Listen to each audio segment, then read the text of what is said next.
Welcome back. Most of the traffic restrictions introduced under a low-traffic neighbourhood scheme in a London borough will be scrapped because the council thinks they're too divisive. Bosses at Tower Hamlets Council say the LTN, which is a government scheme aimed at reducing traffic in residential areas, has proved controversial among locals.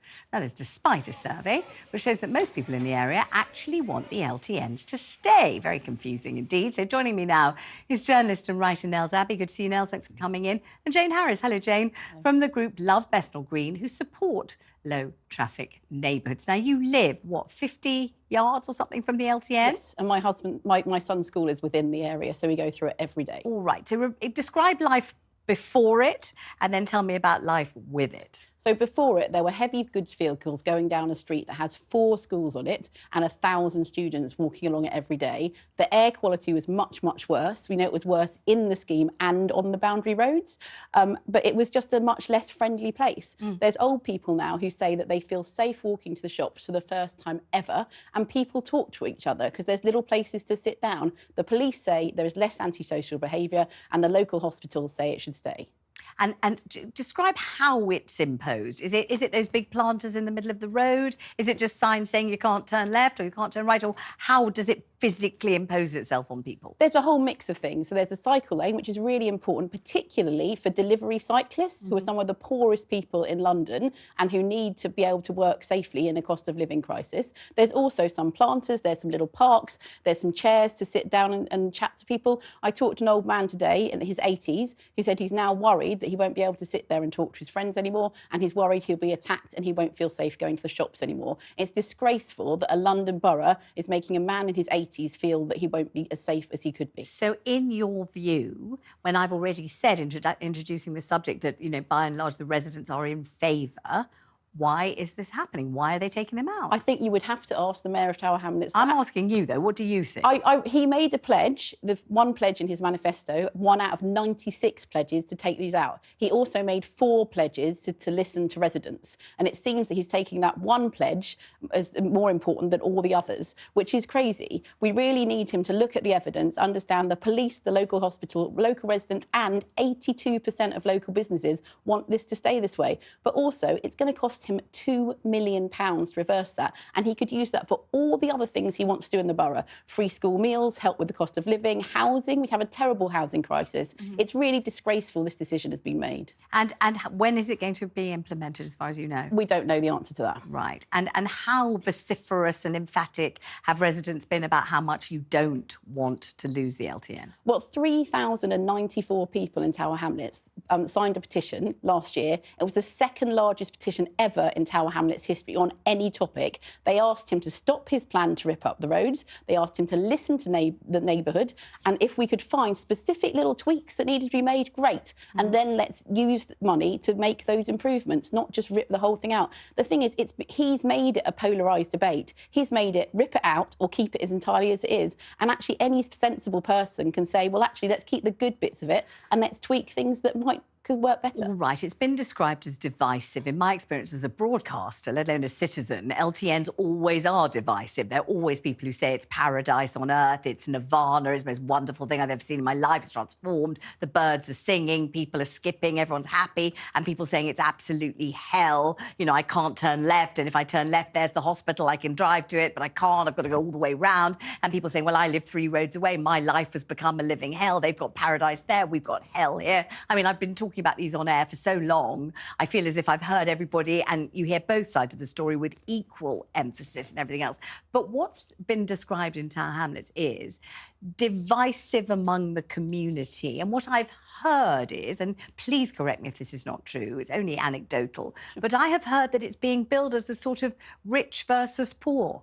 And that's absolute rubbish. Actually, if you look at the scheme, social deprivation within the scheme is higher than in London as a whole, and higher than in Tower Hamlets, which is already a poor borough. So it's actually protecting the health of children in a really, really deprived area. I think it is true that when these things first come in, it's hard to adapt to change. Change is hard for everyone. My husband's disabled. The first time I realised this change had happened, we were in a taxi, because sometimes you have to take a taxi when you're a wheelchair user, and it couldn't go our usual route home. And I was like, what? Where are we going to go? And now people have got used to it. And that's another really frustrating thing, is it's got less divisive over time as people have got used to it. I've talked to car drivers who say, I know my routes now, it's all right, right? They do not, even people who didn't love it to start with, do not want £2 million of taxpayers' money spent on a scheme that residents like, that businesses like, and the local hospital and police say should stay. Let me bring Nels in here. I mean, this is a lady who really is very Passionate, happy with, absolutely. comfortable Happy, with, yeah. used to, and in every way, obviously passionately defending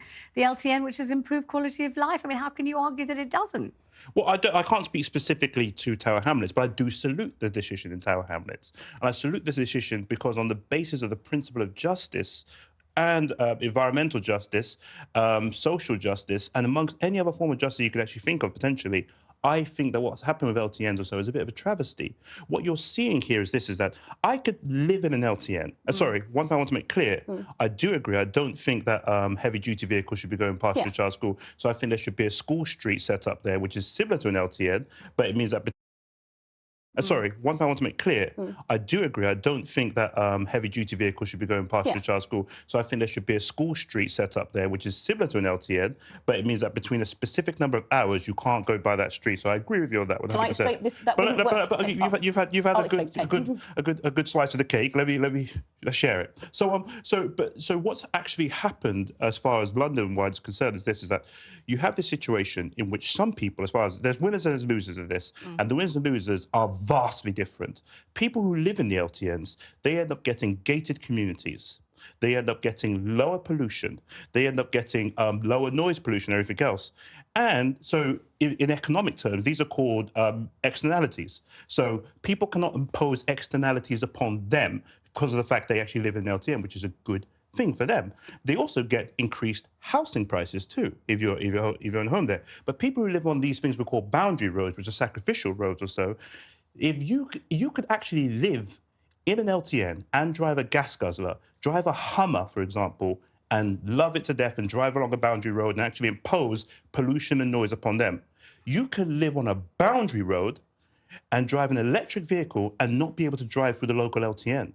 So there's a lot of absolute literal division. But what makes matters even more worse is the fact that the people who live on these roads that we call boundary roads, just sacrificial roads essentially, they are more likely to be poorer because the boundary roads are poorer, and also additionally to more likely to be ethnic minorities. So what we're seeing here, and this is one thing I really ring the alarm about, Norman, I'm sure you and I would be allies in everything or so, is that I don't want the LTN situation or any form of environmental movement whatsoever to become a situation in which we are embedding a degree of environmental racism and classism and above all, I did ask ableism. Jane, is this a rich and poor situation? It is.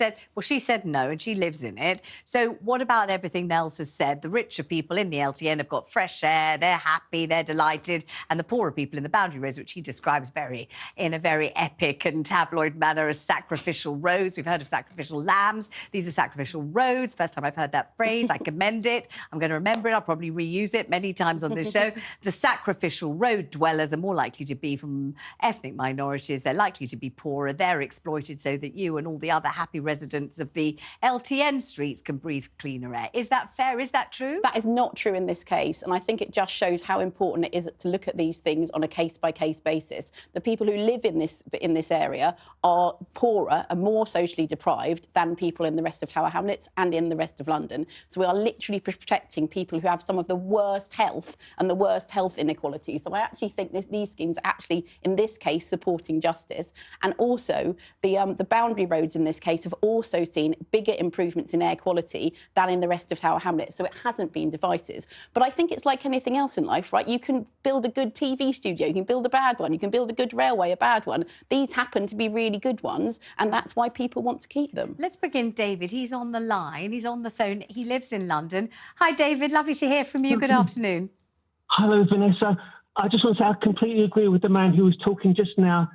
And Nels? what I want to say, Vanessa, is that why is it that some people's lungs are considered more important than others? Well, what if I were to say, and I don't live in Tower Hamlets, it's absolutely nothing to do with me, but what if I were to say, simply listening to Jane, there are 4 schools on that road. Now, the children who go to those schools won't be from any particular ethnic background. They'll be from all the roads around and further away, and all those children who go to all those 4 schools, Jane says 1,000 of them or so, will be breathing cleaner air. So will the teachers, so will the parents when they come and pick them up. You can hardly say it's discriminating against anyone at all when schools embrace all the children in the borough, that the children who go to those schools should have the chance to breathe better air and less chance of getting run over because it's an LTN. How can that be bad? How can you start to talk about discrimination when we're talking about 4 schools full of children? Well, the low traffic neighbourhoods are all over London. It's not just those schools that might be benefiting. But the point is that there's huge amounts of people who are getting displaced traffic.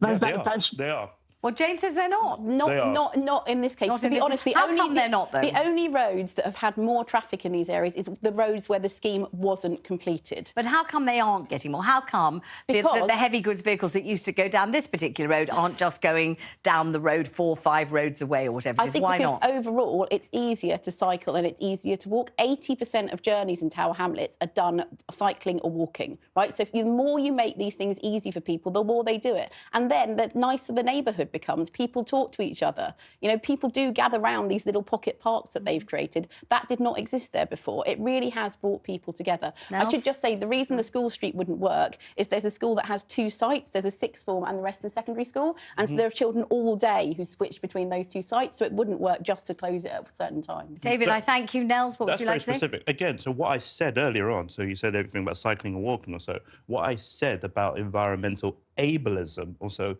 is a real thing here. That, look, not everybody is able to walk or cycle or so. Not everybody is actually going to be comfortable to do so at night, in particular. When it comes to, say, one of the complaints we've also had as far as LTNs are concerned is women going home at night or so. The quieter area, it has its benefits or so, but it also has its downsides that it could actually potentially be a little bit more scarier to go home. But I think overarchingly about as far as our LTL situation is concerned, is that, look, if the situation is going to be that we are going to impose externalities, that we're going to increase pollution in some places in order to get less pollution in other places, so that's fine. Pay those people in the places that you've actually imposed pollution on them. Make sure that there's some degree of compensation. Remove them from council tax. Pay them for congestion in their lungs. Pay them to be asthmatic. Pay them for what? Exactly. And also, Jane, who lives there, keeps saying and reiterating that there is not a decrease in the quality of air that they're breathing. Yeah. In fact, there hasn't been a palpable increase in traffic. I'm going to take her testimony because she lives there, so she knows about this particular one. Your points may apply more generally to other LTNs. Exactly. And certainly there are people who are thoroughly fed up with them all over the place as well, in fairness to both of you. Thank you both so much for coming in. Good to see you. Sorry about the cough. Let me tell you what's coming up after the break. God, this is a hell of a story, this one. Honestly, you should too.